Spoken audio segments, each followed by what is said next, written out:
လာပါရှင်ဒီဟာလေးတွေကအိတ်လေးတော့ပါရှင်အမားတို့ဝယ်ခြင်းနဲ့အိတ်ကလေးယူလို့ရပါတယ်နော်ဒီအိတ်ဒီအပြာရောင်အိတ်ကလေးက1000ပါပြီးရင်ဒီ coffee bag လေးစာမီးနဲ့ရေးထားတဲ့ဟာ1000ဟုတ်ပါဘူး2000အော်โอเคပြီးရင်နောက်ထပ် coffee bag ဘာမှမရေးထားတဲ့ဟာ3000ပါဘာဖြစ်လို့လဲဆို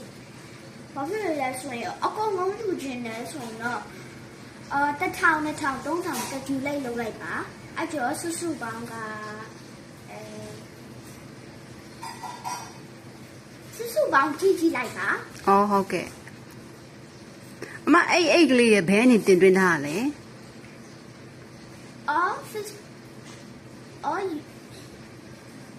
ဒီအိတ်ကလေးကစာရွက်နဲ့လောက်တာပါဒါပေမဲ့ဘယ်သူလောက်တာလဲရှင်သမီးလောက်တာပါရှင်အိတ်ကလေးတွေလည်းနောက်ထပ်တစ်